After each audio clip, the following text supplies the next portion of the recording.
قبرص سے امداد لے جانے والا پہلا بحری جہاز غزہ روانہ۔ اسرائیل کا رہائشی عمارت پر میزائل حملہ، حماس کی موجودگی کا دعویٰ۔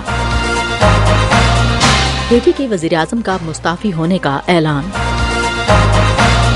وائس آف امریکہ واشنگٹن سے اہم خبروں کے ساتھ سعدیہ زیب رانجھا۔ اسپانوی چیریٹی اوپن آرمز نے اطلاع دی ہے کہ غزہ میں فلسطینیوں کے لیے 200 ٹن امداد سے لدا ایک بحری جہاز منگل کو قبرص کی بندرگاہ سے روانہ ہوا۔ قبرص سے سمندری راہداری کے ذریعے پہلی کھیپ غزہ جا رہی ہے، جس میں کھانے پینے کی مختلف اشیاء شامل ہیں۔ اوپن آرمز کا کہنا ہے کہ امدادی ٹیم زیادہ سے زیادہ جہاز بھیجنے کے لیے کام کر رہی ہے۔ منتظمین نے سیکیورٹی وجوہات کی بنا پر لینڈنگ پوائنٹ کی جگہ کو خفیہ رکھا ہے۔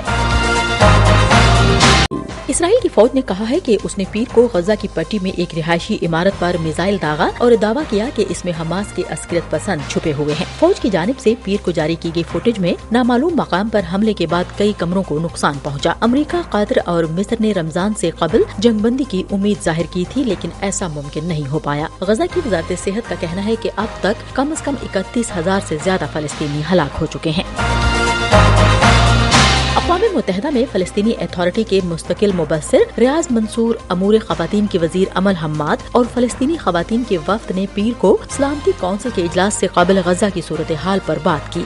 will dwell about the tragedy of Palestinian women and will bring to the international community۔ ریاض منصور نے کہا کہ انہیں امید ہے کہ خواتین وزراء کی بڑی اکثریت جنگ بندی اور فلسطینی عوام، بالخصوص فلسطینی خواتین اور بچوں کے المیے کو عالمی برادری کے سامنے لائے گی۔ انہوں نے کہا کہ یہ کانفرنس فلسطینی خواتین اور فلسطینی عوام کے ساتھ اظہار یکجہتی کے لیے ہے۔ ہم وائس آف امریکہ واشنگٹن سے آپ سے مخاطب ہیں۔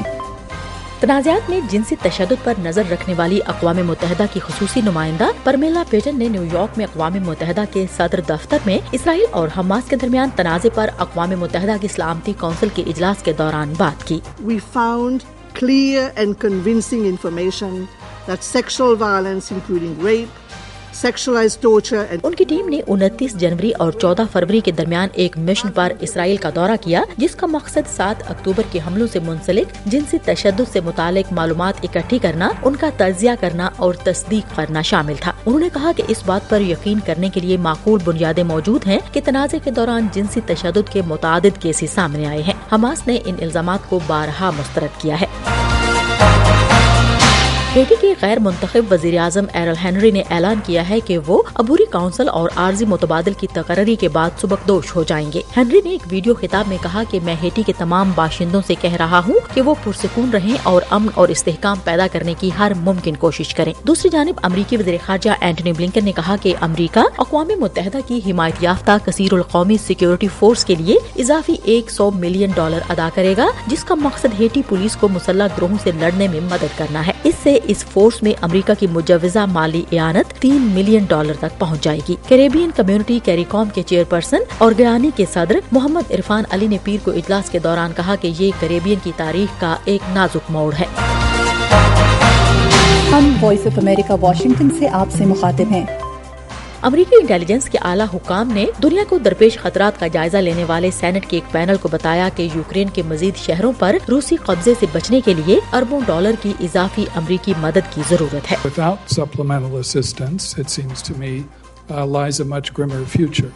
Ukraine is likely to lose ground, and probably significant ground, in 2024. CIA کے ڈائریکٹر ولیم برنس نے کہا کہ میرے خیال میں 2024 میں اضافی مدد کے بغیر آپ روس کی آوڈیوکا جیسی مزید فتوحات دیکھیں گے۔ ان کا کہنا تھا کہ یہ ایک بہت بڑی اور تاریخی غلطی ہوگی۔ یوکرین نے حال ہی میں ڈونیٹسک کے علاقے میں واقع شہر آوڈیوکا کو کھو دیا، جس کا دفاع وہ روس کے حملے سے بہت پہلے سے کر رہا تھا۔